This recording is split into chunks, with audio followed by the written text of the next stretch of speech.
Նա իր ողջ կյանքն անցկացրեց նվաստացած վիճակում, մինչ որ բացահայտվեց, թե իրականում ում էր նա գաղտնի օգնում։ Առավոտյան ժամը 5-ին Մարգարիտան փողոցի մեջտեղում էր հավաքում իր սայլակից ընկած տարաները։ Անձրը, ասֆալտը սայթաքուն էր դարձրել։ Մի մեքենա արագ անցավ նրա կողքով, կեղտոտ ջուր ցողելով նրա վրա, կանգ չառավ։ Պատուհանից ինչ-որ մեկը գոռաց. «Գնա աղբը ուրիշ տեղ հավաքիր, ձեր կին»։ Նա չպատասխանեց։ Նա պարզապես խոնարհվեց, մեկ առ մեկ վերցրեց տուփերը, սրբեց դեմքը վերարկուի թքով, նորից սկսեց սայլակը մղել։ Մարգարիտան 74 տարեկան էր։ Նա ապրում էր որդու, Ռոբերտոյի տան հետի մասում։ Նա այնտեղ չէր ապրում իր ընտրությամբ։ Նա այնտեղ էր ապրում, քանի որ երբ վարձավճարը չափազանց սուղ դարձավ, նրա օրգանիզմը սկսեց թուլանալ, Ռոբերտոն ասաց, որ ավելի լավ կլինի նրան ավելի մոտեցնել ընտանիքին։ Գործնականում սա նշանակում էր օժանդակ շենքում մի փոքրիկ սենյակ, նեղ մահճակալով, պլաստիկ աթոռով, հին լվացարանով, ձմռանը խցանված դռնով։ Նույն առավոտյան, երբ նա տուն վերադարձավ, նա մտավ հետի պատշգամբից, որպեսզի չկեղտոտի գլխավոր միջանցքը։ Սիլվիան, նրա հարսը, արդեն խոհանոցում էր։ Նա նայեց Մարգարիտայի թաց վերարկուին, պատին հենված մանկասայլակին, նույն դեմքը դարձրեց, ինչպես միշտ։ «Սա՞, էլի», հարցրեց նա։ Մարգարիտան դռան մոտ հանեց կոշիկները։ «Ես մաքրում եմ։ Ես չեմ խոսում հողի մասին։ Ես խոսում եմ ամոթի մասին։ Հարանս ինձ հաղորդագրություն ուղարկեց, փողոցում քո նկարով»։ «Նկար, Մարգարիտա։ Նկար։ Կարծում ես, նորմալ է, որ ամուսնուս մայրը աղբը մուրացկանի պես հավաքում է»։ Ռոբերտոն շուտով մտավ, փողկապը ուղղելով։ Նա նույնիսկ բարի լույս չասաց։ Նա վերցրեց կնոջ բջջային հեռախոսը, նայեց լուսանկարին, խոժոռվեց։ «Մայրիկ, ես արդեն ասել եմ քեզ։ Դու պետք չէ սա անես»։ Մարգարիտան լուռ մնաց։ «Ես ձեզ հետ եմ խոսում, տիկին։ Ես լսեցի»։ «Ապա պատասխանիր»։ «Ես պարզապես շուտ գնացի։ Ոչ ոք չէր տեսնելու»։ Սիլվիան շատ հումորով է լցված։ Բայց նրանք տեսան դա։ Նրանք միշտ տեսնում են դա։ Եվ հետո, ո՞ւմ է մնում դա։ Մեզ։ Ռոբերտոն մատնացույց արեց տան հետի մասը։ «Տիկին, դուք ուտելիք ունեք։ Դուք սենյակ ունեք։ Դուք ցնցուղ ունեք։ Ինչ եք ուզում ավելին։ Սա դրանք է հնչում»։ Մարգարիտան աչքերը կախեց։ Եթե նա խոսեր այն մասին, թե ինչ է արել այդ փողով, քննարկումը դրանով չէր ավարտվի։ Ռոբերտոն կասեր նրան դադարեցնել։ Սիլվիան կասեր, որ դա աբսուրդ է։ Եվ, վերջիվերջո, բոլորը դա կընդունեին որպես վատնում։ Նա լավ գիտեր այն տունը, որտեղ ապրում էր։ «Ես գլխավոր պողոտայով չեմ քայլելու», ասաց նա ցածր ձայնով։ Սիլվիան խաչեց ձեռքերը։ Դա ճիշտ պատասխանը չէ։ Բայց Մարգարիտան արդեն գնացել էր իր սենյակ։ Դատարան։ Նրա առօրյան միշտ նույնն էր։ Նա մեկնում էր լուսաբացից առաջ։ Սկզբում նա գնում էր քաղաքային շուկայի շրջակայք, ապա ռեստորանների փողոցներ, ապա հին քաղաքի կենտրոն, որտեղ առտրային շենքերը դեն էին նետում ստվարաթուղթը։ Երբ առը ծագում էր, նա ամեն ինչ վաճառում էր պարոն Ագենորի աղբանոցում։ Երբեմն ես 30 ռեալ էի վաստակում։ Լավ օրերին 50։ Վատ օրերին 15։ Երբ նա փողոցում չէր, նա կարում էր աման լվացող սրբիչներ, կարկատում էր թաղամասի երկու կանանց հագուստը լվանում, սկուտեղներ ճաշարանում, փոխարենը ստանալով փոքր գումար փաթեթավորված ճաշատեսակներ, որոնք գրեթե երբեք չէր ուտում։ Նրա կենսաթոշակի մեծ մասը նույնպես անհետացել էր նրա հաշվից նույն օրը, երբ այն մուտքագրվել էր։ Ռոբերտոն տեսավ սա, չհասկացավ։ Նա կարծում էր, որ մայրը թաքցնում է փողը, տալիս է այն ինչ-որ օպորտունիստի, կամ պարզապես խելագարվել է։ Սիլվիան ուներ մեկ այլ տեսություն։ Նրա համար Մարգարիտային դուր էր գալիս զոհի դեր խաղալ։ Նա ասում էր, որ կան տարեց մարդիկ, ովքեր կառչում են տառապանքներից, քանի որ ուշադրության կարիք ունեն։ Եվ Մարգարիտան, ըստ նրա, այդպիսին էր։ Ճշմարտությունն այն էր, որ գրեթե ոչ ոք չգիտեր Մարգարիտայի ամբողջ կյանքի պատմությունը։ Նա ծնվել է գյուղական վայրում։ Հայրը մահացել է վաղ տարիքից։ Մայրը լվացք էր անում ուրիշների համար։ 12 տարեկանում նա արդեն աշխատում էր որպես տնային ծառա։ 19 տարեկանում ամուսնացել է Անտոնիոյի հետ, որը լուռ, բայց ազնիվ որմնադիր էր։ Նրանք ունեին միայն մեկ որդի՝ Ռոբերտոն։ Երբ տղան 9 տարեկան էր, Անտոնիոն մահացավ շինարարական վթարի հետանքով։ Մարգարիտային մնացել էր չնչին կենսաթոշակ օրական 3 տուն մաքրելու։ Այդպես էր նա վճարում Ռոբերտոյի տետրերի, համազգեստի, տրանսպորտի ավելի ուշ, նախապատրաստական դասընթացների համար։ Տարիներ շարունակ Ռոբերտոն բոլորին ասում էր, որ իր ուժը մայրն է։ Նա սա ասում էր, երբ դեռ նրա կարիքն ուներ։ Բիզնեսի կառավարման ֆակուլտետն ավարտելուց, տրանսպորտային ընկերությունում աշխատանք ստանալուց, կարիերայի աստիճաններով բարձրանալուց հետո նրա լեզուն փոխվեց։ Անցյալը դարձավ անհարմար։ Նա այլս չէր ասում։ Մայրս ինձ մենակ մեծացրեց։ Նա սկսեց ասել. Մենք ոչնչից ծնվեցինք, բայց ես ամեն ինչ փոխեցի։ Աստիճանաբար նրա ջանքերը նախադասությունից անհետացան։ Միայն նրա արժանինքները մնացին։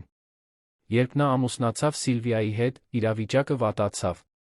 Սիլվիան սերում էր մի ընտանիքից, որը տարված էր արտաքին տեսքով։ Նրանք իրականում հարուստ չէին, բայց ամեն ինչ անում էին այդպիսին երալու համար։ Նրանք վախենում էին ամեն ինչից, ինչը իրենց հիշեցնում էր աղքատության մասին։ Երբ նրանք առաջին անգամ այցելեցին Մարգարիտայի փոքրիկ վարձակալած սենյակը, Սիլվիան մեքենայում մեկնաբանեց. Դու պետք է մորթ այնտեղից հանես։ Լավ տեսք չունի։ Ռոբերտոն համաձայնվեց։ Նա ասաց, որ մայրը կարող է գալ իրենց հետ ապրելու։ Այդ ժամանակ Մարգարիտային հուզեցին։ Նա կարծեց, թե դա քնքշություն է։ Հետագայում նա հասկացավ, որ դա վերահսկողություն է։ Սկզբում նրան դեռ տեղ տվեցին գլխավոր սեղանի մոտ։ Ժամանակի ընթացքում Սիլվիայի այցելուները սկսեցին բողոքել քսուքի հոտից, նրա դանդաղ սնվելուց կրկնվող պատմություններից։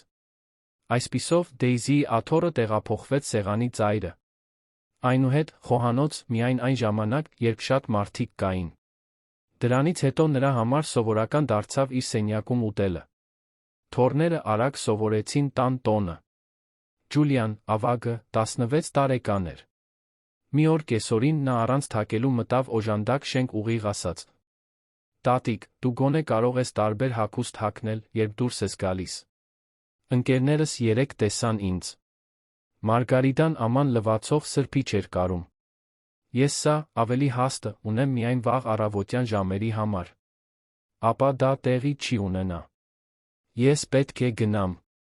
Քեզ ոչինչ պետք չէ։ Հայրս քեզ կաջակցի։ Մարգարիտան վեր նայեց։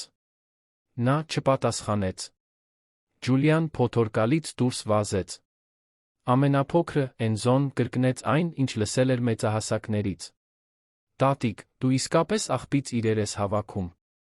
Ես կվերցնեմ այն։ Էկա։ Աղբարկղում եղած ամեն ինչ չէ, որ կորցրել է իր արժեքը։ Տղան չհասկացավ։ Նա ուսերը թոթվեց փախավ։ Դատարան։ Շաբաթը 3 անգամ, աղբանոցում նյութը վաճառելուց հետո Մարգարիտան նստում էր 2 ավտոբուս իջնում Սան Գաբրիել հիվանդանոցի մոտ, որը մեծ պետական հիվանդանոց էր, որտեղ լուսաբացից հերթ էր գոյացել։ Նա չէր մտնում գլխավոր մուտքով։ Նա շրջանցում էր այն, անցնում կողային միջանցքով շարունակում դեպի հետի մասը, որտեղ գտնվում էր ներքին ընտանիքների համար նախատեսված օժանդակ տունը։ Այնտեղ նրան ճանաչում էին որպես Դոնա Մարգարիտա։ Գրեթե ոչ ոք չգիտեր, թե որտեղ է նա ապրում կամ ինչպես է վաստակում իր ապրուստը։ Նա նախընտրում էր այդպես ապրել։ Նա իր հետ տանում էր պայուսակներ, թխվածքաբլիթներով, օճառով, տակտիրներով, առանց զեղչի գնված դեղորայքով, փոքրիկ ծրարներ, ծալված փողերով։ Նա ամեն ինչ կազմակերպված էր անում։ Յուրաքանչյուր ծրար ուներ անուն, ամսաթիվ արժեք։ Երբեմն այն 50 ռեալ էր ավտոբուսի տոմսի համար։ Երբեմն 120, քննությունը հանձնելու համար։ Երբեմն 200, ուշացած վարձավճարի համար։ Երբ փողը չէր բավարարում, նա վերադառնում էր փողոց ավելին էր վաստակում։ Կացարանում կային մայրեր, որոնք շաբաթներով քնում էին պլաստիկ աթոռների վրա։ Կային գործազուրկ հայրեր, որոնք եկել էին գյուղից, առանց որը մեկին ճանաչելու։ Կային բուժում ստացող երեխաներ, որոնք հատուկ դիետաների կարիք ունեին։ Կային դեռահասներ, որոնք բացակայում էին դասերից հետո դուրս էին մնում դպրոցից։ Մարգարիտան ամեն ինչ չէր լուծում։ Բայց նա լրացրեց բացթողումները, որոնք հուսահատության մեջ գտնվողների համար մեծ տարբերություն ստեղծեցին։ Նա դա անում էր 28 տարի։ Այն սկսվեց խոստման պատճառով։ Երբ Ռոբերտոն 11 տարեկան էր, նրան հոսպիտալացրեցին ծանր թոքաբորբով։ Այդ ժամանակ Մարգարիտան օրերն անցկացնում էր հիվանդանոցում, իսկ գիշերները ընտանեկան տանը մաքրություն անելով, որպեսզի չկորցնի աշխատանքը։ Մի գիշեր նա նույնիսկ ավտոբուսով տուն գնալու փող չուներ։ Մի կին, որը նույնպես հիվանդանոցում գտնվող երեխայի հետ էր, նրան տվեց 2 մետաղադրամ, մի կտոր հաց, մի քանի խորհուրդ։ Երբ կարող ես, վերադարձրու այն ինչ-որ մեկին։ Կնոջ անունը Իրակեմա էր։ Նրա որդին մահացավ 3 օր անց։ Մարգարիտան երբեք չմոռացավ։ Տարիներ անց արդեն այրացած նա գտավ մի մոր, որը նստած էր նույն հիվանդանոցի հատակին լաց էր լինում, քանի որ չուներ միջոց գնելու այն դեղորայքը, որը որդին պետք է տուն տառներ։ Մարգարիտան գրպանից հանեց 1 շաբաթվա մթերքի համարժեքը տվեց նրան։ Այդ գիշեր նա քաղցած պառկեց քնելու։ Հաջորդ օրը նա փողոցում վերցրեց իր առաջին տուփ պահածոները։ Այդպես սկսվեց ամեն ինչ։ Սկզբում նա օգնեց մեկ ընտանիքի, հետո մեկ ուրիշին։ Հետո նա հասկացավ, որ եթե կազմակերպի իր ծախսերը իր գոտին ամրացնի մինչ վերջ, կարող է երկար ժամանակ պահպանել այն։ Եվ նա դա արեց։ Նա ամեն ինչ գրի առավ տետրերում։ Նա չէր հանդուրժում վատնում։ Նա ոչինչ չէր գնում իր համար։ Նա մի քանի անգամ նորոգում էր նույն սանդալը։ Նա վերարկուի օձիքը շրջում էր գլխի վայր, երբ մաշվում էր։ Նա նոսր ապուր էր պատրաստում, ասում, որ քաղցած չէ, որպեսզի ավելի շատ մնա։ Գաղտնիքը միայն զգուշավորությունը չէր։ Այն պաշտպանությունն էր։ Մի անգամ, շատ տարիներ առաջ, Ռոբերտոն իմացավ, որ նա վճարել էր հիվանդանոցում գտնվող մոր ավտոբուսի տոմսի համար։ Նա զայրացավ։ Խելագարվում ես։ Այնքան շատ խաբեբաներ կան այնտեղ։ Նա պետք է վերադառնար իր դստեր մոտ։ Դա նրա խնդիրն է։ Նա չի կարող պարզապես փող բաժանել։ Այդ դեպքում ես կտուժեմ։ Մարգարիտան հիշեց այդ արտահայտությունը։ Ապա ամեն ինչ ինձ վրա կընկնի։ Ռոբերտոյի մտքում մայրը կարող էր գոյություն ունենալ միայն այն ժառանգության հետ կապված, որը նա պատկերացնում էր, որ ստանալու կամ կառավարելու է։ Այդ պահից սկսած նա այլս ոչինչ չասաց։ Դա տարան։ Անարգանքներն ավելի սաստկացան, քանի որ Մարգարիտան չարձագանքեց։ Եվ դաժան մարդիկ միշտ համառում են, երբ գտնում են մեկին, ով լուռ է։ Թաղամասի մթերային խանութում դրամարկղայինը հրաժարվեց նրան ներս թողնել գնումների սայլակը ձեռքին։ Սա պահեստ չէ, ասաց նա։ Նա գնումների զամբյուղը թողնում էր դրսում մտնում ներս, բրինձ կամ էժանագին օճառ գնելու։ Նա մեկից ավելի անգամ պարտվել էր, քանի որ ինչ-որ մեկը դիպչել կամ գողացել էր իրերը, երբ նա ներսում էր։ Այնուամենայնիվ, նա շարունակում էր։ Անկյունային հացաբուլկեղենի խանութում Խորխեն վաղուց ի վեր խնդիր ուներ։ Նա չէր սիրում պատուհանի մոտ հավաքված աղբահաններին։ Երբ տեսնում էր Մարգարիտային, դուրս էր գալիս մայթը անհարկի լվանալու։ Ավելի կողք արի։ Նա անցնում էր կողքով։ Ավելին։ Նա մինչ մայթեզրը կքայլեր։ Այսպես։ Տեսնում ես, ինչպես կարող ես դա անել։ Ոչ ոք չպաշտպանեց նրան։ Ոմանք տեսան դա ծածրին, թե իրենց հետ չի կատարվում։ Մյուսները կարծում էին, որ դա նորմալ է։ Թաղամասի մեծ մասի համար Մարգարիտան այլս ամբողջական մարդ չէր։ Նա պարզապես սայլակով ծեր կինն էր։ Շաբաթ կեսօրին ամոթը եկավ տնից։ Սիլվիան ճաշ պատրաստեց 8 հոգու համար։ Ջուլիայի ծննդյան օրն էր։ Մարգարիտան առավոտյան օգնում էր բանջարեղեն մաքրելուն, ապա գնաց իր սենյակ, ինչպես միշտ անում էր այդ օրերին։ Երբ խնջույքն արդեն սկսվել էր, նա լսեց, թե ինչպես Ջուլիան հարցրեց մորը։ Եթե տատիկը գալու է, ասա նրան, որ այդ հագուստը չհագնի։ Նա կմնա սենյակում, պատասխանեց Սիլվիան։ Ավելի լավ։ Մարգարիտան մնաց նստած մահճակալին, ձեռքերը դրած ծնկներին։ Այդ պահին նա չլաց։ Նա պարզապես վերադարձավ կարելու գործին։ Ավելի ուշ Ռոբերտոն թակեց դուռը։ Մայրիկ, մի սխալվիր, լավ։ Սա դեռահասների երեկույթ է։ Գիտես, ինչպես է լինում։ Նա մի քանի վայրկյան նայեց նրան։ Եղիր։ Դա գրեթե ամենն էր, ինչ նա ասում էր։ Գիտեմ։ Որովհետև բացատրելը, թե ինչ ցավ է պատճառում, չէր փոխի այդ տանը որևէ մեկի վարքագիծը։ Դատարան։ Սան Գաբրիել հիվանդանոցում իրականությունն այլ էր։ Երբ Մարգարիտան մտավ խնամքի տուն, մայրերը ժպտացին։ Երեխաները վազեցին նրա մոտ, երբ ուժ ունեին վազելու։ Ոմանք նրան անվանում էին մորաքույր։ Մյուսները՝ տատիկ։ Նա չէր ուղղում նրանց։ Նա բերում էր այն, ինչ կարող էր, շատ էր լսում։ Փողից ավելի նա առաջարկում էր հետողականություն։ Դա էր կարորը։ Մի երեքշաբթի նա գտավ Անա անունով մի աղջկա, որը ախորժակ չուներ։ Մայրն ասաց, որ նշանակված սննդակարգը թանկ է, որ քաղաքային նպաստը ուշացել է։ Մարգարիտան արագ հաշվարկ կատարեց, գնաց տուն, վաճառեց ամուսնուց պահած միակ ամուսնական մատանին, հաջորդ օրը եկավ 2 շաբաթվա համար բավարար սնունդով։ Նա ոչ մեկին չասաց։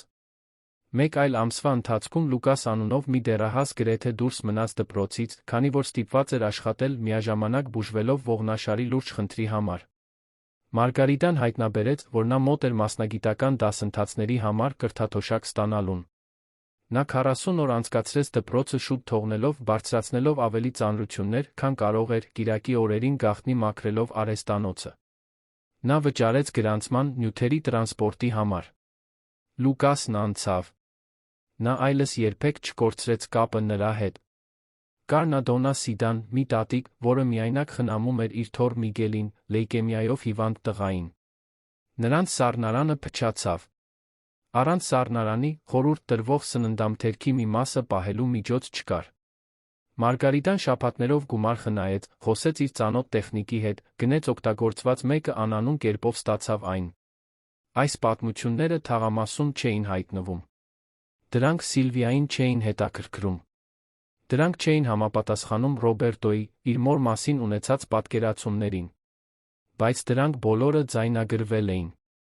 Օժանդակ շենքի սենյակում, կապույտ պլաստիկե տուփի մեջ, կային 29 տետրեր։ Յուրաքանչյուրը վերաբերում էր որոշակի ժամանակահատվածի։ Առաջին էջերում Մարգարիտան նշում էր եկամուտները, պանսիոնատ, կարի, վերամշակման, մաքրության, պարբերաբար նվիրատվությունների ծախսերը։ Հաջորդ էջերում նա նշում էր ծախսերը, դեղորայք, տրանսպորտ, տակտիրներ, վարձ, բժշկական զննում, հիմնական սննդի զամբյուղ, դպրոցական պարագաներ, նախուտեստներ խնամողի համար, գյուղական վայրեր վերադառնալու տեղափոխություն։ Միշտ ամսաթվով հիմնավորմամբ։ Կային նա անուններով առանձնացված ծրարներ և լուսանկարներով ծածկված պատ։ Դրանք գավաթներ չէին։ Դրանք հիշեցումներ էին, որպեսզի ոչ ոք չմոռացվի։ Դատարան։ Մեկ ամիս առաջ, երբ ամեն ինչ փոխվեց, Ռոբերտոն տեսավ, որ մայրը գալիս է սովորականից ուշ, շնչահեղձ լինելով ձախ ձեռքը դողալով։ Հարցնելու փոխարեն, նա հարցրեց, թե արդյոք նա լավ է, նա ուրիշ բան հարցրեց։ Խուզարկել ես խոհանոցի պահարանը։ Ոչ։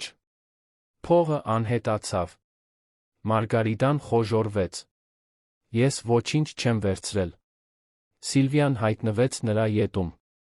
Իհարկե, ոչ։ Փողը միշտ ինքնուրույն անհետանում է։ Ռոբերտոն խոժոռվեց։ Նայիր ինձ։ Դու ինչ-որ մեկին փող տոում ես։ Մարգարիտան տատանվեց 2 վայրկյանից էլ պակաս։ Դա բավական էր, որ Սիլվիան արձագանքեր։ Ես գիտեի։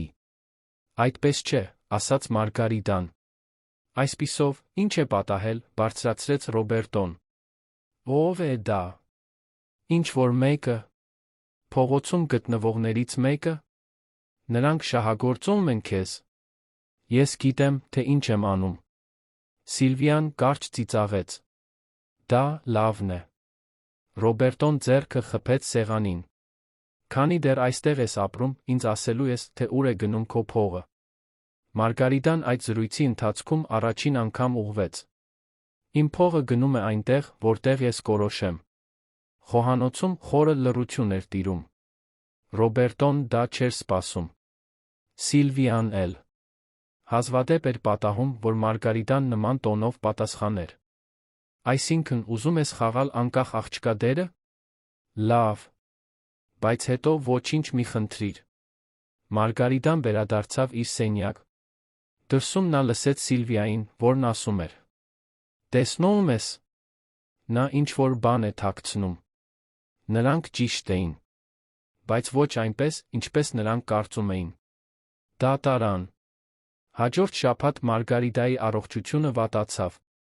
Կրծքավանդակի ցավերը սկսվեցին փոքր դրվագներով։ Նա կանգ էր առնում, խորը շունչ էր քաշում, սպասում էր, որ դրանք անցնեն, ապա շարունակում էր։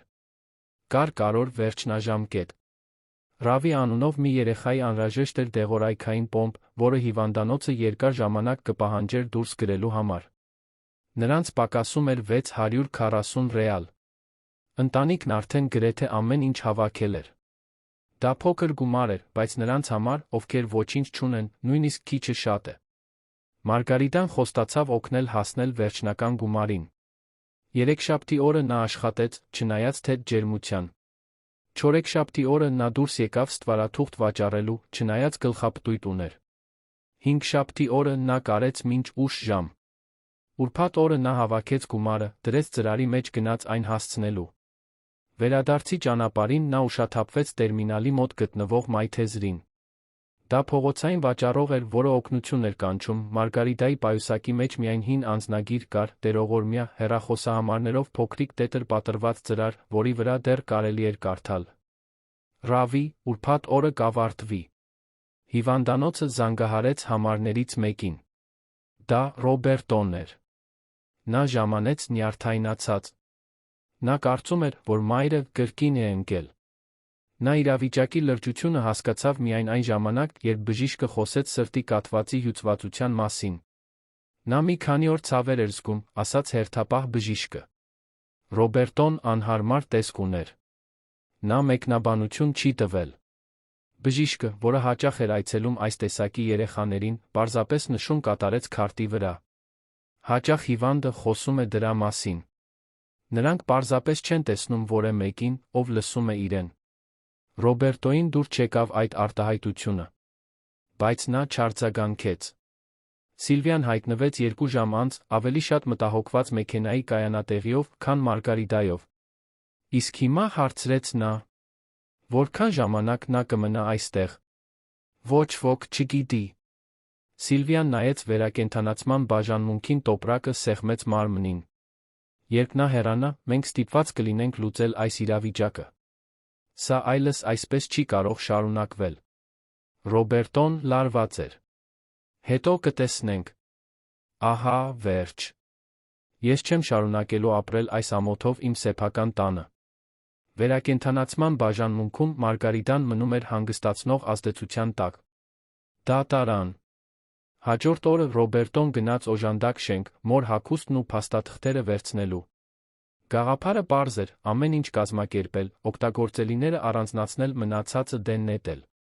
Սիլվիան պնդեց, որ գնա։ Նա ուզում էր հարցերը մեկընդմիշտ կարգավորել։ Երկուսը մտան դեմքերը ծածկած շորերով, սպասելով վատ հոտերի, անկարգության։ Նրանք ոչինչ չտեսան։ Սենյակը փոքր էր, բայց մաքուր։ Հագուստը ծալված էր։ Դեղորայքը գոգիկ դասավորված էր։ Կոշիկները ընդամենը 2 զույգ, մաքուր մաշված էին։ Մահճակալի վրա աստվածաշունչ, ակնոցների պատյան հին թխվածքաբլիթների տուփ կար։ Սիլվիան առաջինը բացեց պահարանը։ Այնտեղ կային սրբիչներ, 2 կարկատած վերմակ թելով կապված ծրարների մի կույտ։ Ռոբերտոն մահճակալի տակից հանեց կապույտ տուփը։ Ներսում նա գտավ տետրերը։ Սա ի՞նչ է։ Բացեք։ Նա բացեց այն։ Առաջին էջում գրված էր. Վերահսկեք, որպեսզի չսպառվի։ Ստոր բերված են ամսաթվի, արժեքի նպատակակետի սյունակները։ Ռոբերտոն ավելի արագ թերթեց էջերը։ Փասաժ, Գուստավոյի մայրը։ Մեծահասակների տակդիր, Լետիսիայի տատիկը։ Քննություն, լրացրու Դավթի արժեքը։ Վարձավճարը ուշացել է, Ջեսիկա, սենյակ 2։ Հատուկ կաթ, Աննա Կլարա։ Բժշկություն, Ռավի։ Սիլվիան վերցրեց մեկ այլ տետր։ Սա իրական լինել չի կարող։ Բայց այդպես էր։ Երկրորդ տուփում կային կտրոնները։ Վճարված հաշիվներ։ Դեղատան կտրոններ։ Ամբասայլակների, կաթետերների, հավելումների, ավտոբուսի տոմսերի, խոհանոցային գազի գնման պատվերներ, որոնք առաքվել էին նրանց անծանոթ հասցեներով։ Բոլորը ձեռագիր էին։ Պահարանի հետի մասում ավելին կար. թղթապանակներ, դասավորված ըստ տարիների։ Եվ դռան ետի պատին, վահանակ։ Ռոբերտոն դուռը ամբողջությամբ բացեց քարացավ։ Ամբողջ պատը ծածկված էր լուսանկարներով։ Երեխաներ, դեռահասներ, մայրեր, հայրեր, տարեցներ։ Որոշ լուսանկարների վրա կից էին նշումներ։ Մյուսների վրա ավելի մեծ տառեր։ Գրեթե բոլորի վրա նմանատիպ արտահայտություն կար. Շնորհակալություն, տիկին Մարգարիտա։ Դուք փրկեցիք իմ որդուն։ Առանց ձեզ ես չէի ավարտի։ Ես երբեք չեմ մոռանա։ Ռոբերտոն բարձրաձայն կարդաց նամակը, չգիտակցելով, որ դողում է։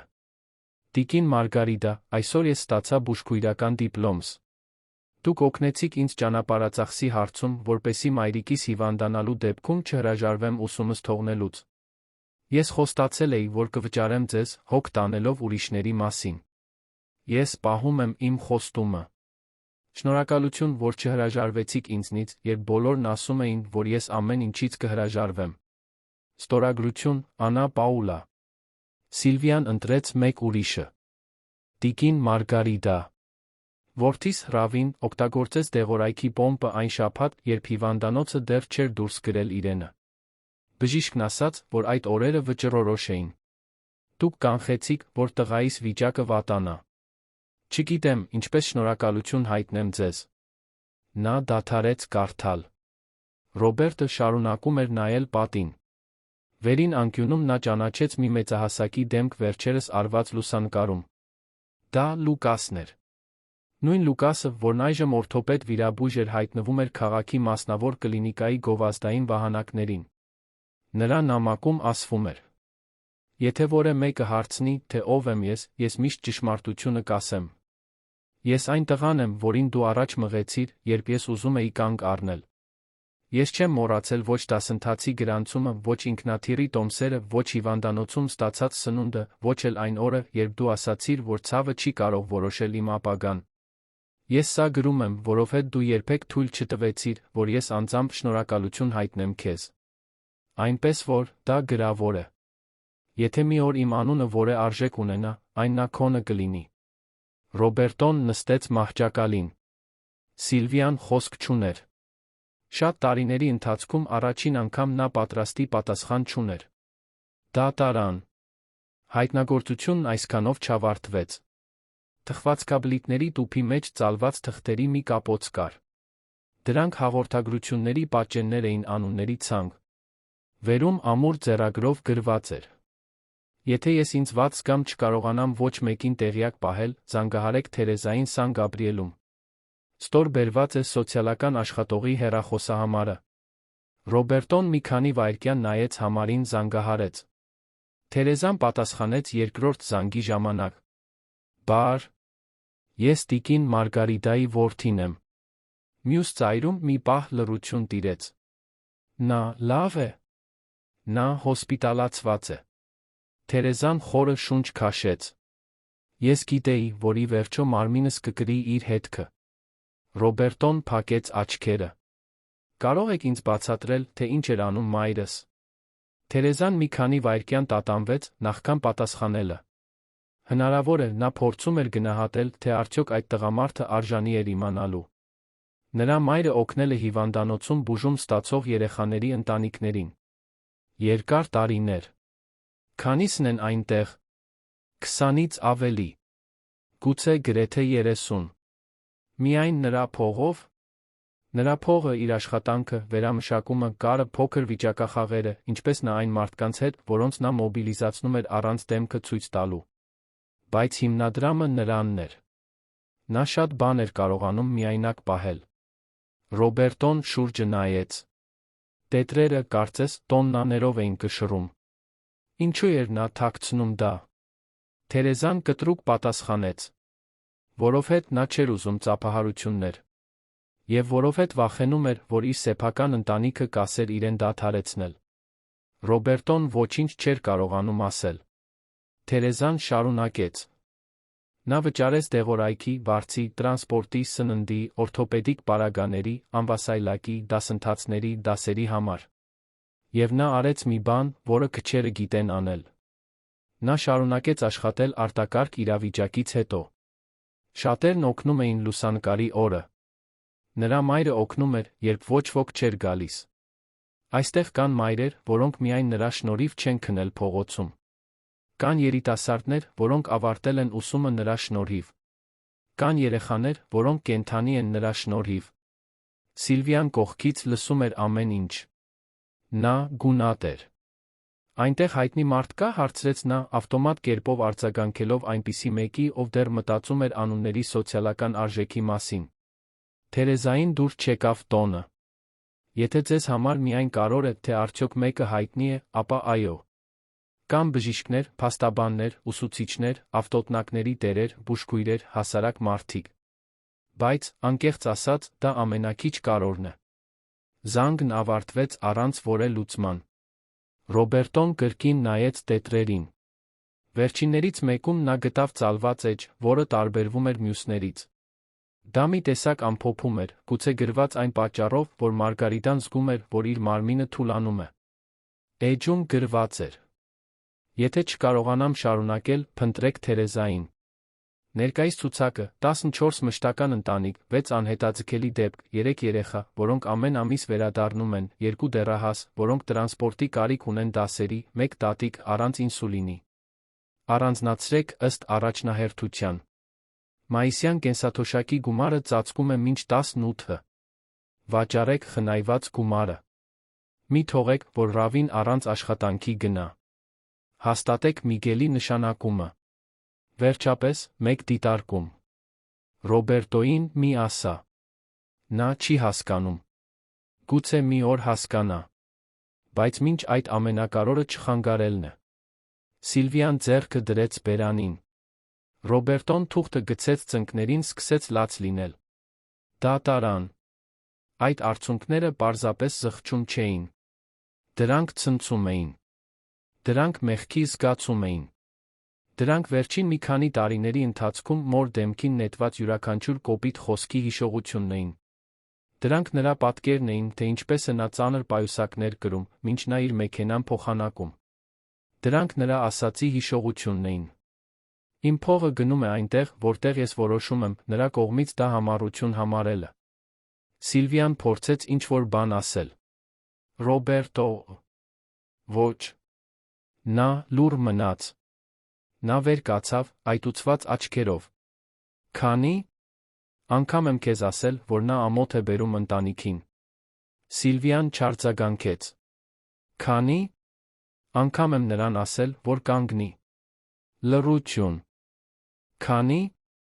Անգամ եմ տեսել նրան հոգնած նախընտրել մտածել, որ դա պարզապես դրամա է։ Նա լքեց օժանդակ շենքը, առանց որե արձագանքի սպասելու։ Այդ գիշեր Ռոբերտոն չէր կարողանում քնել։ Երկար ժամանակ անց առաջին անգամ նա ժամերով նայում էր առաստաղին, հիշում իր մանկությունը։ Նա հիշում էր, թե ինչպես էր մայրը վաղ առավոտյան համազգեստ լվանում։ Նա հիշում էր, թե ինչպես էր նա ստում, թե արդեն ընտրել է, մինչդեռ իրականում ուտելիքը թողել էր իր համար։ Նա հիշում էր այն օրը, երբ իրեն թանկարժեք գիրք էր պետք նախապատրաստական դասընթացի համար, հաջորդ շաբաթ հասկացավ, որ նրա ամուսնական մատանին կորել է։ Այդ ժամանակ նա չհարցրեց։ Նա ձացրեց, թե չի նկատում։ Ավելի հեշտ էր ընդունել զոհաբերությունը, առանց դրան ուղիղ նայելու։ Հիմա ամեն ինչ վերադառնում էր իր տեղը։ Մինչդեռ հիվանդանոցում Մարգարիտայի վիճակը գիշերը վատացավ։ Բժիշկը կարողացավ կայունացնել նրան։ Թերեզան գնաց նրան այցելելու հեռացավ կարմրած աչքերով։ Նա գիտեր, որ իրավիճակը լուրջ է։ Նա գիտեր, որ եթե լուրը տարածվի իր օգնած մարդկանց ցանցում, շատ ավելի շատ մարդիկ կհայտնեն։ Եվ այն հայտնվեց։ Դա տարան։ Երկուշաբթի առավոտյան վերակենդանացման բաժանմունքի միջանցքը սկսեց լցվել։ Սկզբում եկան 2 մայրեր, որոնք դեռ խնամքի տան էին։ Հետո եկավ բժիշկ Լուկասը։ Դրանից հետո բուժքույր Աննա Պաուլան։ Հետո պարզ կոստյումով մի երիտասարդ, որին ոչ ոք անմիջապես չճանաչեց, բայց ներկայացավ որպես հանրային պաշտպան։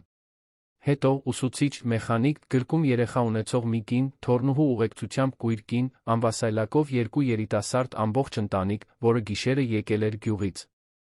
Բոլորը նույն հարցն էին տալիս. Ինչպե՞ս է նա։ Թերեզան կազմակերպում էր մուտքը, քանի որ վերակենդանացման բաժանմունքում կանոններ կային։ Ռոբերտոն Սիլվիան ժամանեցին տեսան, որ միջանցքը լիքն է։ Մարդիկ, որոնց նրանք երբեք չէին տեսել, Մարգարիտայի մասին խոսում էին այնպես, կարծես շատ կարևոր մեկի մասին էին խոսում։ Եվ նրանց համար դա հենց այն էր, ինչ իրականում կար։ Լուկասն առաջինը մոտեցավ Ռոբերտոին. Դու… Ես որդին։ Ռոբերտոն գլխով արեց։ Լուկասը ձեռքը մեկնեց, բայց ժեստը սրտանց չէր։ Այն պաշտոնական էր։ Ես Լուկասն եմ։ Քո մայրը տարիներ շարունակ օգնել է ինձ։ Ես կարդացի քո նամակը։ Լուկասը խորը շունչ քաշեց։ Այսպիսով, դուք արդեն գիտեք դրա մի մասը։ Ես ոչինչ չգիտեի։ Լուկասը նրան նայեց խիստ, բայց զուսպ տեսքով։ Դա պարզ դարձավ։ Ռոբերտոն աչքերը իջեցրեց։ Աննա Պաուլան նույնպես մոտեցավ։ Նա գաղտնի ավտոբուսի տոմս էր տալիս ինձ, որպեսզի դասերից չբացակայեի։ Առավոտյան այստեղից էի գնում, մորս մասին էի հոգ տանում, գիշերը սովորում էի մտածում, որ չեմ հասցնի։ Դոնյա Մարգարիտան միշտ ասում էր, որ վաղ հրաժարվելն ավելի թանկ է հետո։ Մեկ այլ կին, որի անունը Ջեսիկա էր, հաջորդը խոսեց։ Երբ որդիս հոսպիտալացվեց, իսկ ինձ վտարեցին, նա էր, ով վճարեց 2 ամսվա սենյակի համար։ Եթե դա չլիներ, ես 2 երեխաների հետ կքնեի ավտոբուսի կայարանի միջանցքում։ Արհեստանոցի համազգեստով 40-ամյա մի ուժեղ տղամարդ ավելացրեց. Նա ինձ համար գործիքների մի պարզ հավաքածու գնեց, երբ ես վերականգնողական կենտրոնից դուրս եկա աշակերտության իրավունք ստացա։ Այդ սկզբի շնորհիվ ես այսօր ունեմ իմ արհեստանոցը։ Պատմությունները շարունակվում էին։ Եվ դրանցից ոչ մեկը չափազանցված չէր թվում։ Դրանք բոլորը համապատասխանում էին տետրերին, կտրոններին, պատին գրված անուններին։ Սիլվիան սկսեց հեռանալ։ Նա չէր կարողանում դիմանալ այդ լուռ դատավարության կենտրոնում մնալուն։ Որովհետև այնտեղ ոչ ոք չէր գոռում։ Ոչ ոքի պետք չէր։ Այդ մարդկանց գոյությունն արդեն բավարար դատապարտություն էր այն ամենի համար, ինչ նա արել էր Մարգարիտայի հետ տան ներսում։ Դատարան։ Թերեզան Ռոբերտոին մի կողմ կանչեց։ Նա դեռ հանգստացնող դեղամիջոցի տակ է, բայց կարող է ցանկացած պահի արթնանալ։ Եթե դա պատահի, մի մոտեցեք մեղադրելու մասին խոսելով։ Նա պետք է հանգիստ լինի։ Ռոբերտոն համաձայնվեց։ Կարող եմ տեսնել մայրիկիս։ Երբ նրանք այն թողարկեն, այո։ Նա տատանվեց։ Ես արժանի չեմ առաջինը մտնելուն։ Թերեզան պատասխանեց, առանց տոնը մեղմացնելու։ Ճիշտ է։ Բայց նա կարող է դեռ ցանկանալ քեզ այսպես տեսնել։ Ժամեր անց թիմը թույլ տվեց ընտանիքի անդամներից մեկին մի քանի րոպեով մտնել։ Ռոբերտոն մենակ մտավ։ Մարգարիտան ավելի թույլ էր, քան նա պատկերացնում էր։ Նրա դեմքը գունատ էր։ Կային խողովակներ, մոնիտոր, ծակոցի հետք։ Նրա ձախ ձեռքը, որը միշտ այդքան ուժեղ էր թվում, հիմա փոքր էր թվում։ Նա մոտեցավ մահճակալին, չկարողացավ անմիջապես խոսել։ Մարգարիտան դանդաղ բացեց աչքերը։ Նա ճանաչեց որդուն։ Ռոբերտո։ Ես այստեղ եմ։ Նա փորձեց գլուխը շարժել։ Հանգստացա՞ր։ Հարցը քանդեց նրա ցանկացած պաշտպանություն։ Նա էր, ով հոսպիտալացվել էր, բայց հարցնում էր, արդյոք նա հանգստացել է։ Ռոբերտոն զգուշորեն բռնեց մոր ձեռքը։ Ես գտա տետրերը։ Մարգարիտան մի պահ փակեց աչքերը։ Ոչ թե վախից։ Պարզապես հոգնածության տպավորություն էր թողնում։ Ես հասկացա։ Ինչու՞ չասացիր ինձ։ Նա մի քիչ սպասեց պատասխանելու համար։ Նա ծանր շնչեց։ Որովհետև դու երբեք ճիշտ ձով չես հարցրել։ Ռոբերտոն նորից սկսեց լաց լինել։ Ես կօգնեի։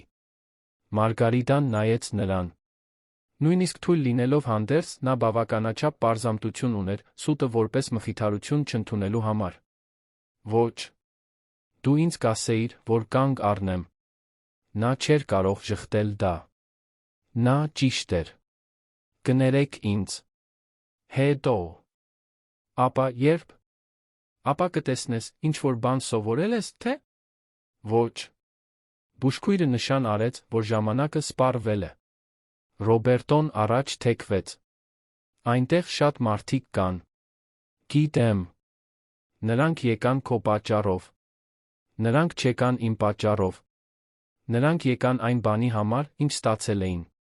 Դա Մարգարիտայի արտահայտման ամենաջշգրիտ ձն էր։ Առանց չափազանցության։ Առանց իրեն զրույցի կենտրոնում դնելու։ Հեռանալուց առաջ Ռոբերտոն լսեց մորս մեկ նախադասություն։ Ռավին առանց իրի մի թող։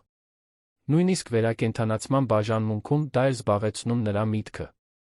Դատարան։ Այդ օրվանից սկսած ճշմարտությունը սկսեց բացահայտվել հիվանդանոցից հասնել թաղամաս։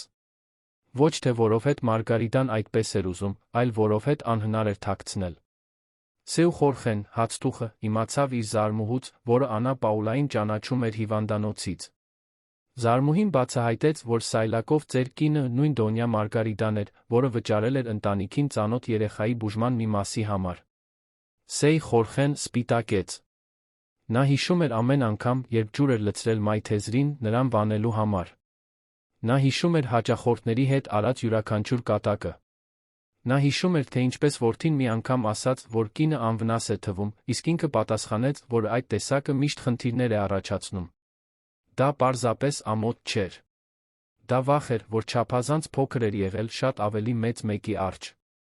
Նույն օրը Հարանը, որը սովորաբար Մարգարիտայի լուսանկարներ էր ուղարկում Սիլվիային բնակարանի խմբային զրույցի միջոցով, իմացավ, որ թաղամասի մատնահարդարի դուստրը նույնպես օգնություն է ստացել նրանից հիվանդանոցում։ Նա սկսեց պատմել ուրիշներին։ Մի քանի ժամվա ընթացքում պատմությունը տարածվեց։ Բայց ավելի մեծ բեռը չընկավ Հարանների վրա։ Այն ընկավ տան ներսում։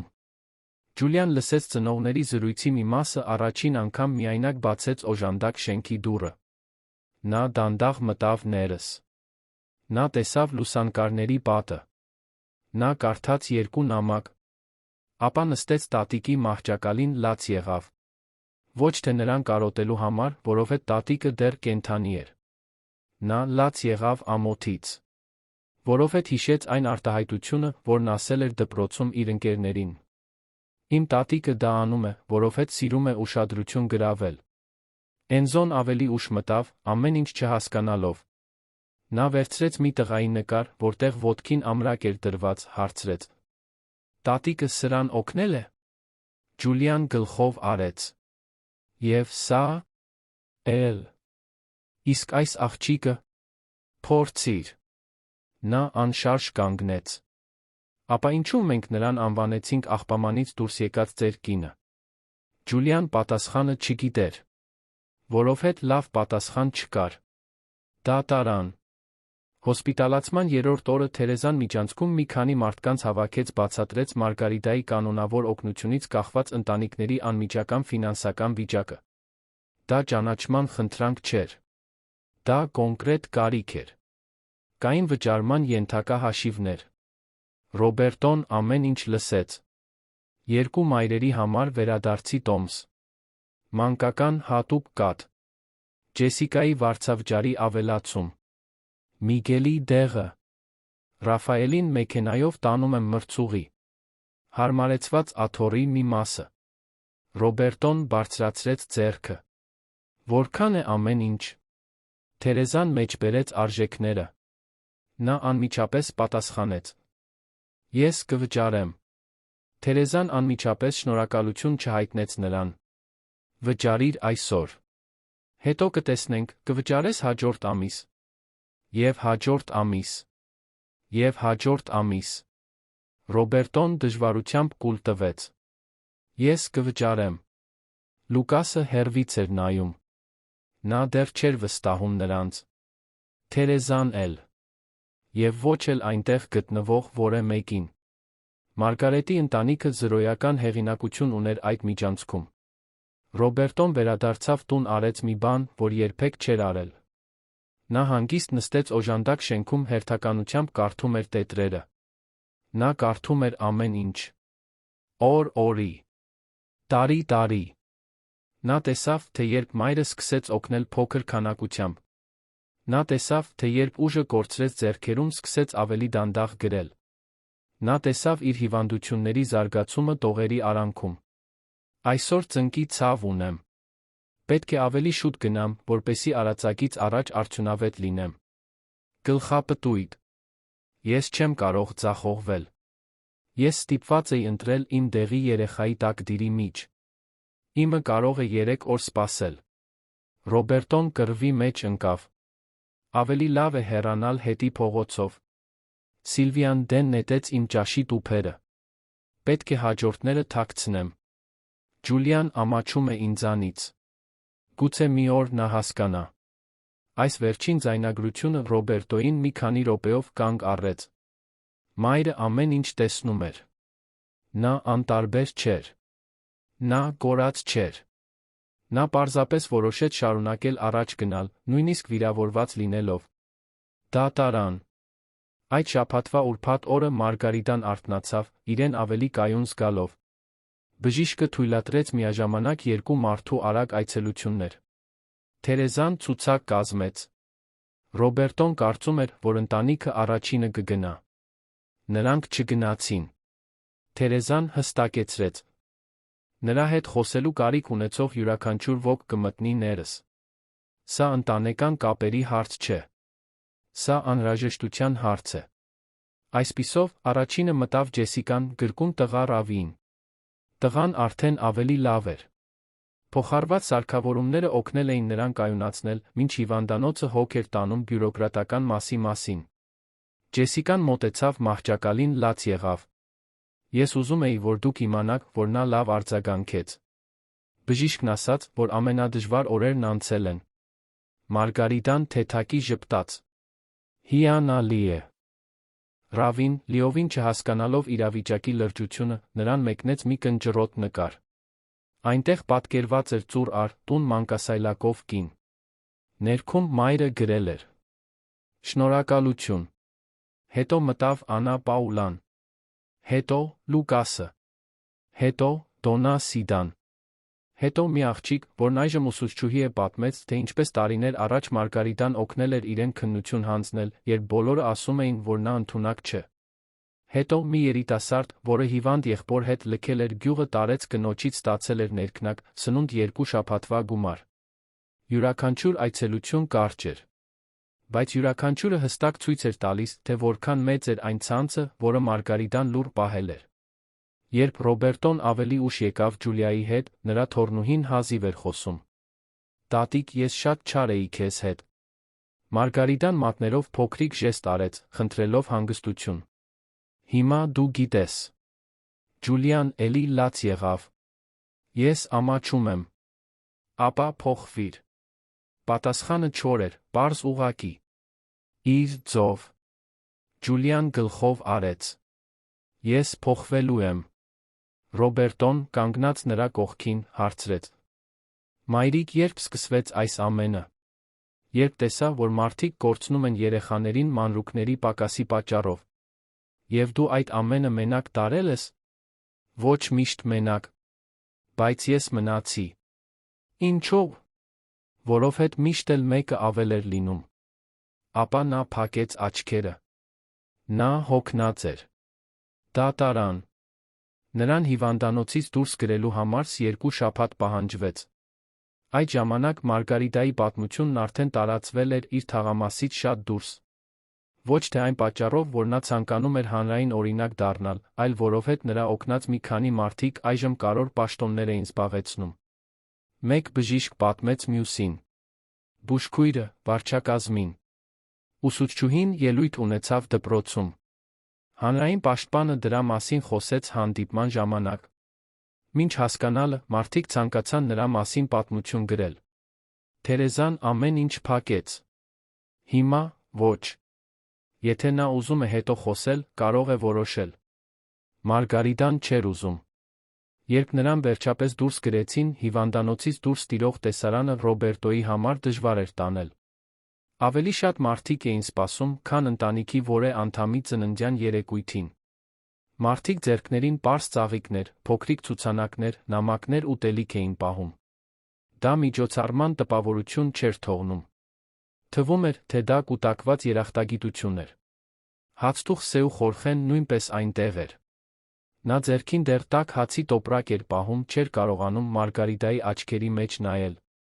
Երբ նա անվասայլակով անցավ նրա կողքով, նա մոտեցավ նրան։ «Տիկին Մարգարիտա, ես անարդարացի էի ձեզ հետ»։ Նա նայեց նրան։ Նա էր։ Սյու խորխեն սկսեց լաց լինել։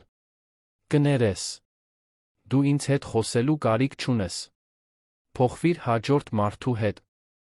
Նա գլուխը կախեց։ Պատասխանը ավելի ցավոտ էր, քան ցանկացած քարոզ։ Դատարան։ Տանը դրսից ամեն ինչ փոխվել էր, բայց ներսում դեռ խառնաշփոթ էր։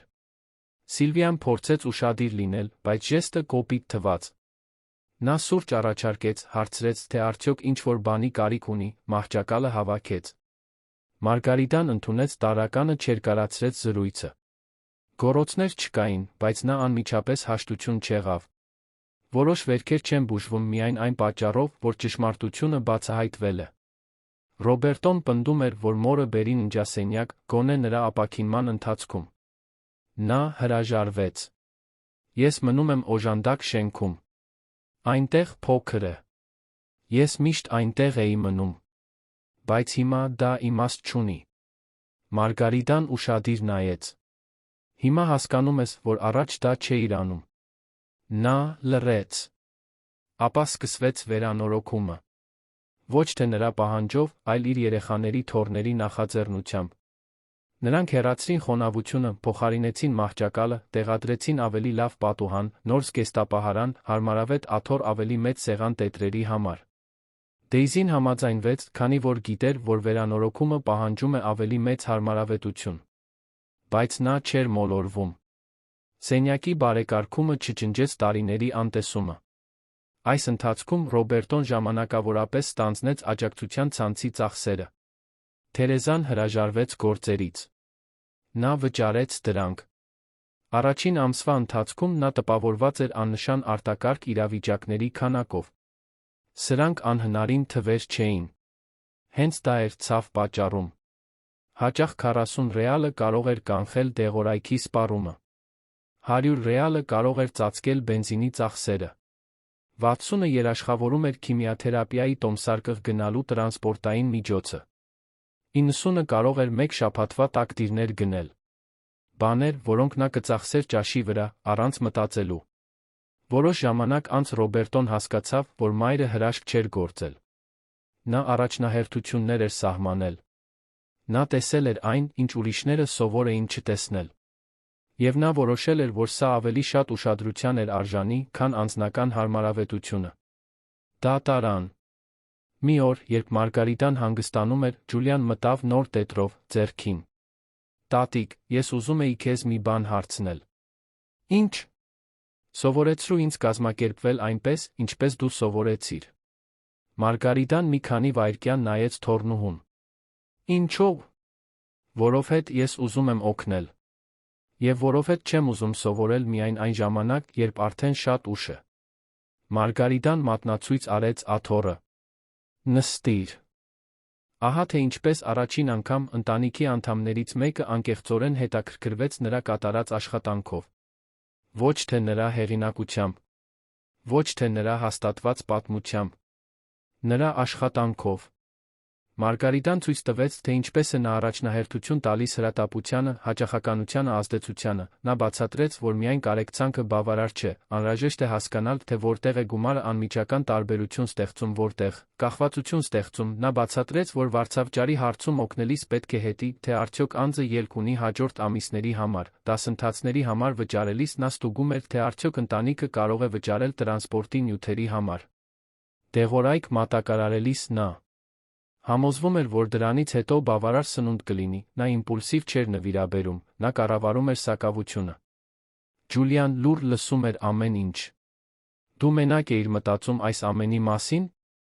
Եթե չմտածեի, շատ չէի օգնի։ Ես երբեք չէի պատկերացնում դա։ Դա էր խնդիրը։ Թոռնուհին աչքերը իջեցրեց։ Նա չվիճեց։ Հաջորդ օրերին Էնզոն սկսեց դպրոցից տատիկին շշերի կափարիչներ, ստվարաթուղթ տուփեր բերել։ Ես լիովին չէի հասկանում նրա գործունեության շրջանակը, բայց ուզում էի մասնակցել։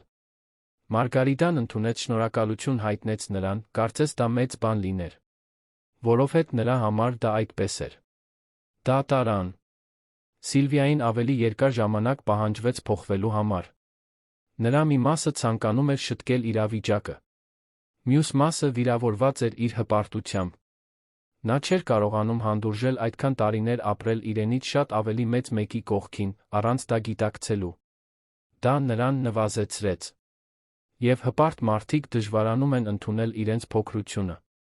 Մի գիշեր նա Մարգարիտային արթուն գտավ թղթեր դասավորելիս։ Կարող եմ խոսել քեզ հետ։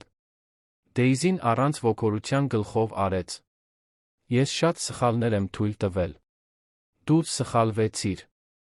Ես չեմ պատրաստվում պաշտպանվել։ Ավելի լավ։ Սիլվիան խորը շունչ քաշեց։ Ես ուզում եմ քեզ մի բան հարցնել, դու կարող ես չպատասխանես։ Ինչու երբեք չես փորձել ցույց տալ ինձ։ Դեյզին շարունակեց թղթերը շփոթեցնել։ Որովհետև դու միշտ առաջին հերթին նայում էիր արտաքինին։ Ես ժամանակս վատնելու էի։ Պատասխանը միանշանակ էր։ Սիլվիան զգաց դա։ Հնարավոր է։ Գուցե չէ։ Սիլվիան ընդունեց։ Կարող եմ շտկվել։ Մարգարիտան երկար ժամանակ պահանջեց։ Բոլորն էլ ունեն մեկը։ Բայց իրերը շտկելը խոսելու մասին չէ։ Այն կրկնելու մասին է։ Այն երկար ժամանակ ամեն ինչ այլ կերպ անելու մասին է։ Սիլվիան լուռ մնաց։ Սա ավելի դժվար էր, քան հեշտ ներումը։ Այն պահանջում էր աշխատանք։ Այն պահանջում էր հետողականություն։ Այն պահանջում էր հենց այն, ինչ նա երբեք չէր առաջարկել։ Դա տարան։ 2 ամիս անց Մարգարիտայի առօրյան այլս նույնը չէր։ Բժիշկը նրան արգելեց ծանր առարկաներ բարձրացնել։ Թերեզան նա թույլ չտվեց նրան դուրս գալ փողոց։ Տասնամյակներ շարունակ առաջին անգամ Դոնյա Մարգարիտային թույլ չտվեցին կատարել իր աշխատանքը այնպես, ինչպես միշտ։ Առաջին մի քանի օրերին սա նրան անհանգստացնում էր։ Նա չգիտեր, թե ինչպես հանգստանալ։ Նա չէր վստահում հանգստին։ Նա վախենում էր դառնալ պարզապես խորհրդանիշ դադարեցնել իրական խնդիրները լուծելը։ Ռոբերտոն հասկացավ, սա որոշում կայացրեց։ Նա հավաքեց իր ընտանիքը, ասաց. Մենք պատրաստվում ենք պաշտոնականացնել այս ցանցը։ Ոչ մի լուսանկար, ոչ մի ունայնության քարոզարշավ։ Ճիշտ այնպես, ինչպես նա միշտ արել է, բայց շարունակելու համար նախատեսված կառուցվածքով։ Թերեզան համաձայնվեց օգնել մեկ պայմանով։ Նրա անունը կներառվի միայն այն դեպքում, եթե նա ցանկանա դա։ Մարգարիտան չէր ուզում իր լրիվ անունը։ Երկար մտածելուց հետո նա թույլ տվեց նոր տետրերի վերնագրում ցանցի կազմակերպված հաշվի մեջ ավելացնել միայն մեկ նախադասություն։ Իրացեմա հիմնադրամ։ Ռոբերտոն դա տարօրինակ համարեց։ Ո՞վ է Իրակեման։ Մարգարիտան պատասխանեց. Այն կինը, ով առաջինն օգնեց ինձ։ Այսպիսով, ամեն ինչի ծագումը ճիշտ ձով նշվեց։ Ոչ թե ամենաշատը օգնածի կերպարում, այլ ժեստը հրահրածի հիշողության մեջ։ Հիմնադրամը սկզբում փոքր աննկատ էր։ Ռոբերտոն ամսական նվիրաբերում էր որոշակի գումար։ Ջուլիան ստանձնեց թվային գրառումների տնօրինումը, որոնք միշտ վերանայում էր իր տատիկը։ Լուկասը գործընկեր բժիշկներից ապահովեց սարքավորումների համար հատուկ նվիրատվություններ։ Անա Պաուլան համակարգեց խնամքի մի մասը բուժքույրական անձնակազմի հետ։ Սեու Խորխեն, հացաբուլկեղենի խանութի սեփականատերը, սկսեց ամեն առավոտ հաց խորտիկներ տրամադրել խնամողներին։ Ոչ թե որովհետև դա նրան ազատում էր մեղքից, այլ որովհետև դա նվազագույնն էր, որ նա կարող էր անել, առանց արդարացումների ետում թաքնվելու։ Սիլվիան եկավ այլ դերով։ Տարիներ շարունակ նա լավ էր կազմակերպում դատարկ միջոցառումներ։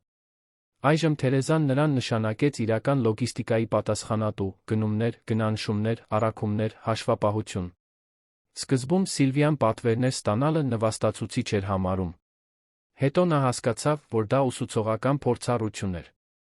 Մարգարիտան զգուշորեն հետում էր ամեն ինչին։ Նա դեռ լիովին չէր վստահում, որ փոփոխությունը երկարատ կլինի։ Նա ճիշտ էր։ Մեղքի զգացում ունեցող մարդիկ երբեմն սկսում են ուժեղ արագ հանձնվում։ Նա սպասում էր, որ տեսնի։ Դա տարան։ Մի անձրոտ կեսօրին, նրա դուրս գրվելուց գրեթե 3 ամիս անց, Լուկասը այցելեց Մարգարիտային իր տուն։ Նա իր հետ բերեց բժշկական զննումներ, դեղատոմսեր մի պարզ տորտ։ Նա նստեց վերանորոգված օժանդակ շենքում գտնվող աթոռին մի քանի վայրկյան դիտեց մեծացված լուսանկարների պատը։ Կարող եմ քեզ մի բան ասել։ Նա կարող է։ Ես երբեմն նեղացած էի քեզ վրա։ Մարգարիտան բարձրացրեց հոնքերը։ Ինչո՞վ։ Որովհետև, երբ ես ուզում էի հրաժարվել ամեն ինչից, դու թույլ չտվեցիր։ Ես կարծում էի, որ քեզ համար հեշտ է ասել։ Եվ դա էր։ Այսօր ես գիտեմ, որ դա ճիշտ չէ։ Այդ ժամանակ ես չգիտեի։ Նա կիսատ ժպիտով պատասխանեց։ Ես նա շատ բժիշկների վրա էի զայրացած։ Լուկասը ծիծաղեց։ Պատկերացնում եմ։ Հետո լուրջ դարձավ։ Դու պետք է ավելի շատ մարդկանց պատմեիր։ Մեկ մարդու համար չափազանց շատ բան էր դա կարգավորելու համար։ Մարգարիտան հանգիստ պատասխանեց։ Եթե ես շատ մարդկանց ասեի, շատերը կհայտնեին իրենց կարծիքը։ Ես պետք է դա անեի, այլ ոչ թե քննարկեի։ Բայց դա քեզ թանկ նստեց։ Դժվար էր։ Արժե՞ց։ Նա նայեց պատին, լուսանկարներին, անուններին։ Հարցրեք նրանց։ Լուկասը չպնդեց։ Դա տարան։ Թաղամասում վերաբերմունքի փոփոխությունը չափազանց արագ էր։ Մարդիկ, ովքեր նախկինում փողոցն էին հատում, այժմ ժպտում էին։ Մարդիկ, ովքեր նրան անտեսում էին, այժմ նրան հարգանքով անվանում էին Դոննա Մարգարիտա։ Ոմանք ուզում էին ծածնել, թե մտերիմ են նրա հետ։ Նա նկատեց։ Նա միամիտ չէր։ Հարանը, որը սովորաբար քննադատում էր նրան բնակարանում, հայտնվեց մրգերով լի զամբյուղով։ Ես միշտ հիացել եմ քեզնով, ստեց նա։ Մարգարիտան ստացավ զամբյուղը, շնորհակալություն հայտնեց նրանց պատասխանեց։ Ես զարմացած չէի։ Կինը սառեց։ Ինչպե՞ս։ Ես չզարմացա։ Բայց կարող ես սկսել հիմա, եթե ուզում ես։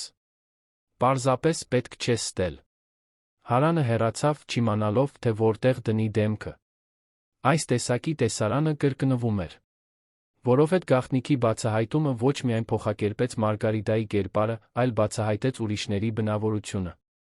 Նրանք, ովքեր դաժան էին, սկսեցին իրենց տեսնել հայելու մեջ։ Նրանք, ովքեր լռում էին, ստիպված էին հաղթահարել դա։ Նրանք, ովքեր նրան օգտագործում էին որպես բացասական օրինակ իրենց երեխաների համար, ստիպված էին բացատրել հակասությունը։ Էնցոյի ուսուցիչներից մեկը Ջուլիային կանչեց զրույցի, քանի որ որոշ աշակերտներ հայտնաբերել էին պատմությունը, քննարկում էին այն։ Թաքցնելու փոխարեն, Ջուլիան խնդրեց խոսել դասարանում։ Նա բացատրեց, թե ով է իր տատիկը, ինչ էր արել, ինչն էր ընտանիքին երկար ժամանակ պահանջվել հասկանալու համար։ Նա դա չպատմեց որպես մարքեթինգային հնարք։ Նա այն պատմեց որպես ուղղում։ Տարիներ շարունակ ես ամաչում էի նրանից, ասաց նա իր գործընկերներին, ես կարծում էի, որ արժանապատվությունը կապված է արտաքին տեսքի հետ, ես սխալվում էի։ Խոսակցությունը տարածվեց ամբողջ դպրոցում։ Այն չլուծեց ամեն ինչ, բայց բացեց հնարավորությունների պատուհան։ Որոշ աշակերտներ սկսեցին փողոցում մարդկանց այլ կերպ նայել։ Դա տարան։ Չնայած իրեն շրջապատող բոլոր հարգանքներին, Մարգարիտան մնաց նույնը տարրական բաներում։ Նա չսկսեց նոր դիզայներական հագուստ կրել։ Նա չէր ուզում հարցազրույցներ։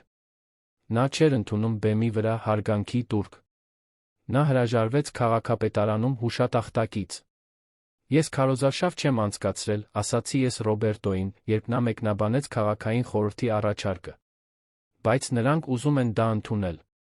Ինձ համար ընդունելի չէ այն ճանաչումը, որը հետաձգում է մեկի քննությունը։ Պարտադիր չէ, որ մեկը կամ մյուսը լինի։ Ինձ համար դա գրեթե միշտ վերածվում է մեկ կամ մյուս բանի։ Ռոբերտոն չպնդեց։ Ժամանակի ընթացքում նա հասկացավ, որ մայրը չէր արամարում ճանաչումը կեղծ համեստությունից դրդված։ Նա պարզապես գիտեր, որ շատ էներգիա է վատնվում, երբ մարդիկ աշխատանքը փոխարինում են պատմողականով։ Նրա ուշադրությունը կենտրոնացած էր այլ բանի վրա։ Այնուամենայնիվ, փոքրիկ հարգանքի տուրք մատուցվեց առանց նրա կարողության կանխելու։ Այն տեղի ունեցավ Սան Գաբրիել հիվանդանոցում։ Խնամքի տան մայրերը որոշեցին պատը ներկել այն մարդկանց անուններով, ովքեր կարևոր դեր են խաղացել տան գոյատման գործում։ Մարգարիտան անուններ չէր ուզում։ Թերեզան դա լուծեց համաձայնությամբ։ Պատին նրանք նկարեցին միայն նրանց, ովքեր մնացին, երբ ոչ ոք չէր կարող։ Մարգարիտան կարդաց նախադասությունը չբողոքեց։ Նա գիտեր, որ այդ դեպքում ուղերձն ավելի շատ ծառայում էր իրեն մտերիմներին հիշեցնելուն, քան իրեն գովաբանելուն։ Դա տարան։ 6 ամիս անց Ռոբերտոն դեռ կրում էր մի բեռ, որը չէր անհետանում։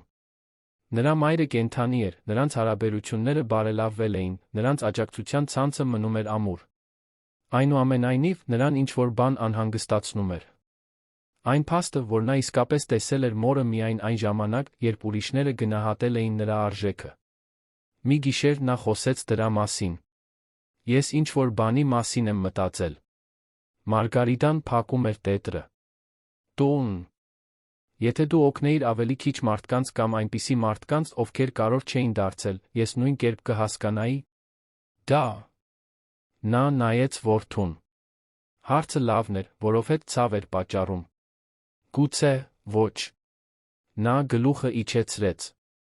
Այսպիսով, ես չեմ փոխվել սիրուց դրդված։ Ես փոխվել եմ ամոթից դրդված։ Սկսվեց ամոթից։ Եվ դա սարսափելի չէ։ Վատ է։ Բայց ավելի վատն այն է, որ չեն փոխվում, նույնիսկ ամոթից դրդված։ Ռոբերտոն խորը շունչ քաշեց։ Կարծում ես, որ երբեք կհաղթեմ քեզ։ Այդպիսի բան, ինչպիսին է փոխհատուցումը, գոյություն չունի։ Այսպիսով, ինչ գոյություն ունի։ Պատասխանատվությունը այսուհետ է։ Դժվար էր, բայց անկեղծ։ Մարգարիտան էժանագին օգնություն չառաջարկեց։ Նա ուղղություն առաջարկեց։ Դա տարան։ Իրասեմա հիմնադրամը լրացրել է 1 տարին։ Այս ընթացքում այն օգնել է 23 ընտանիքի, շարունակական աջակցությամբ տասնյակ կոնկրետ դեպքերով։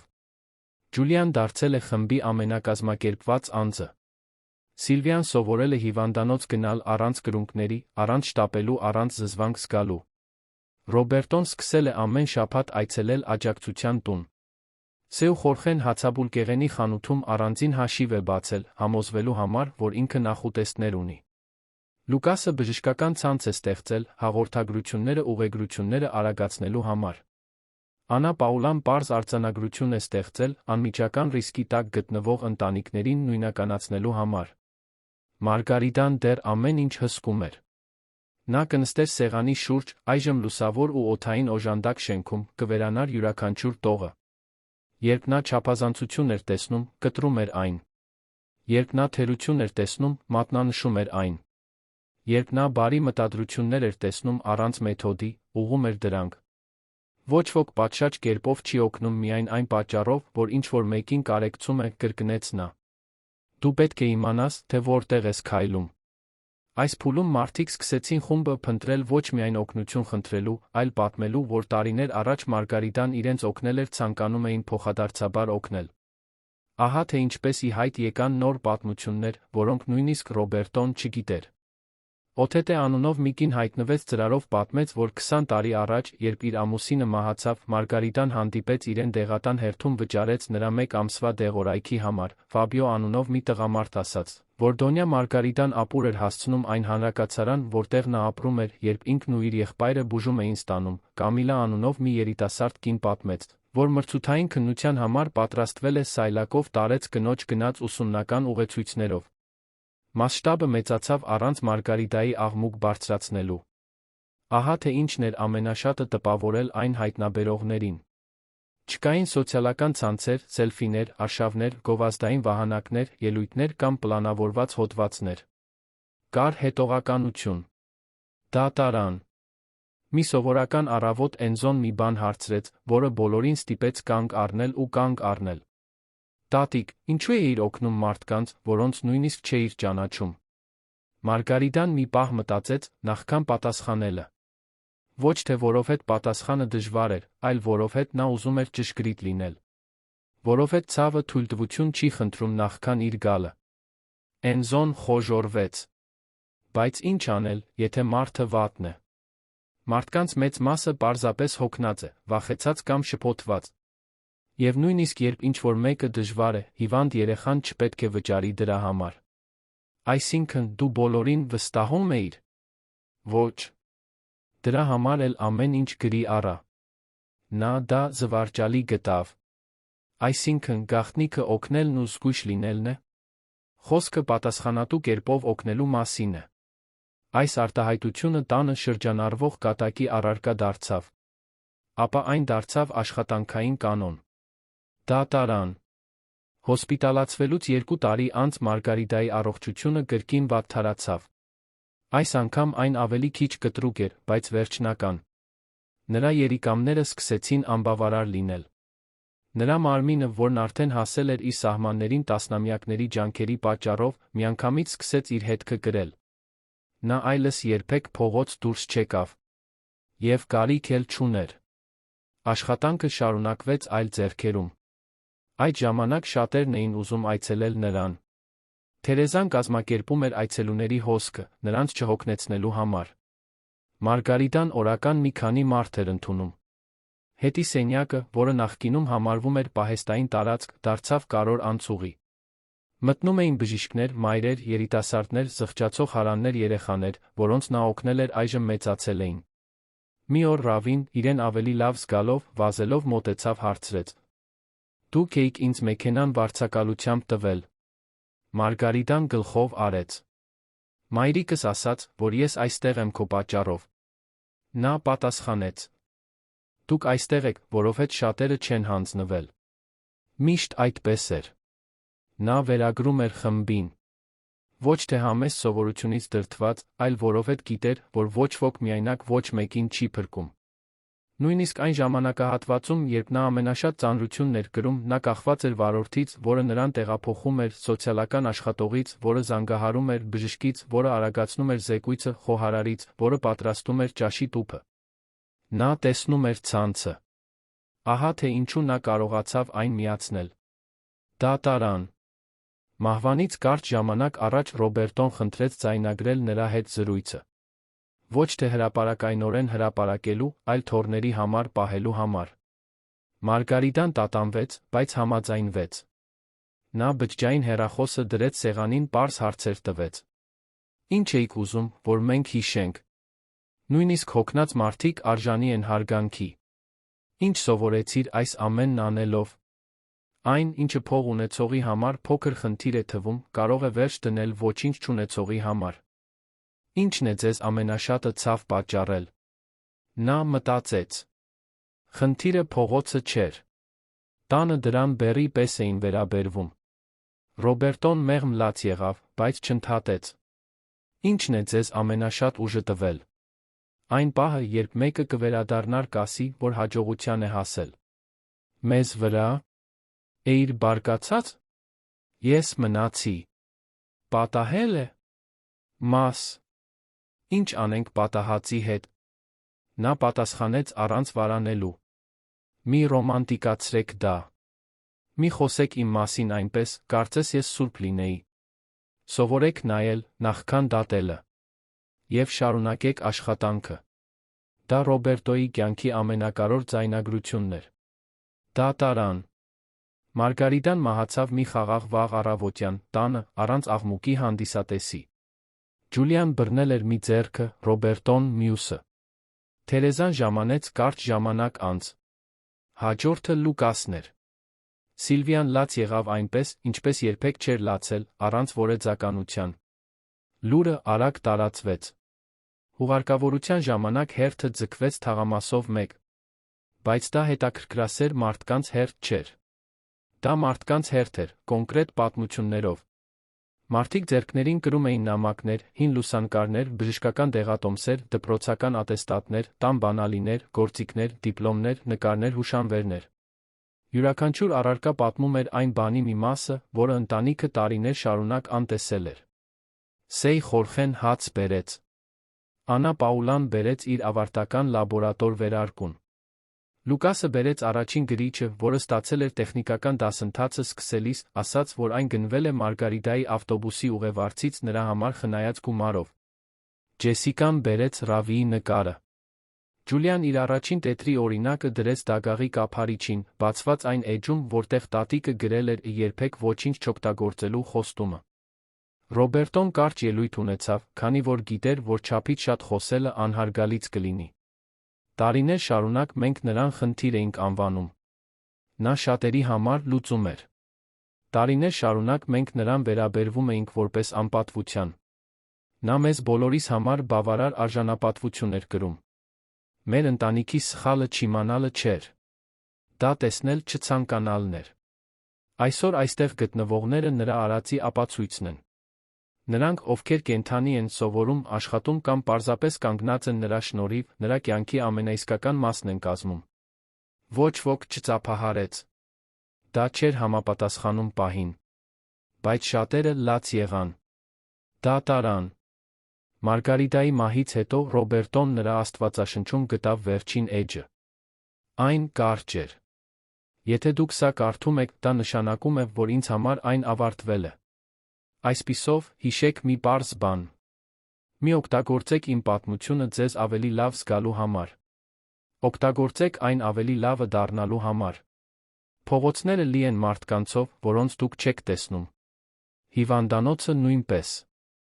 Իսկ տանը երբեմն հազիվ թե տեսնեք, թե ով է ձեզ հետ սեղանի շուրջ նստած։ Սկսեք այնտեղից։ Ստորագրություն չկար։ Դրա կարիքը չկար։ Ռոբերտոն թուղթը դրեց Աստվածաշնչի մեջ, հասկացավ, որ սա է լինելու իր կյանքի գործը, փորձել չկրկնել նույն սխալը։ Իր ասեմա հիմնադրամը շարունակեց գործել։ Այն աճեց, բայց առանց կորցնելու իր մեթոդաբանությունը։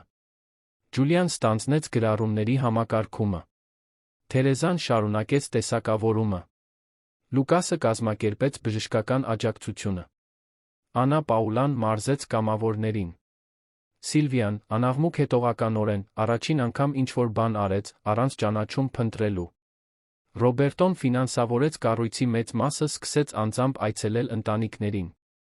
Ոչ թե ամբողջությամբ իրեն ապաքինելու համար, քանի որ դա գոյություն չունի, այլ որպեսզի չշեղվի այն բանից, ինչ մորը նրան ուշ սովորեցրել էր։ Տանը օժանդակ շինությունը չքանդվեց։ Այն նա չդարձավ պահեստ։ Այն դարձավ խորհրդակցական սենյակ, արխիվ, կենդանի հիշողություն։ Պատին լուսանկարները մնացին։ Նոթատետրերը նույնպես։ Նոր մարդիկ ժամանեցին, լսեցին պատմությունը, արագ հասկացան մի բան, որը ընտանիքը չափազանց երկար ժամանակ սովորեց։ Արտաքինը բնավորություն չի բացատրում։ Լռությունը դատարկություն չի նշանակում։ Եվ ինչ-որ մեկը, ում աշխարհը անվանում է ձախողված, կարող է ամբողջ կյանքեր պահել, առանց որևէ մեկի գիտակցելու։ Տարիներ շարունակ նրանք Մարգարիտային անվանում էին աղբ հավաքող ծեր կինը։ Հետո նրանք հայտնաբերեցին, թե ինչ էր նա տեղափոխում իր սայլակում՝ դեղորայք, սնունդ, ավտոբուսի տոմս, վարձավճար, հույս ապագա։ Նրանք դա հայտնաբերեցին շատ ուշ, բայց բացահայտեցին։ Եվ դա շատ բան փոխեց։ Այն չփոխեց անցյալը։ Այն չջնջեց նվաստացումները։ Այն չվերադարձրեց այն տարիները, երբ նա մենակ էր ճաշում իր սենյակում, մինչ նրա ընտանիքը հյուրեր էր ընդունում հյուրասենյակում։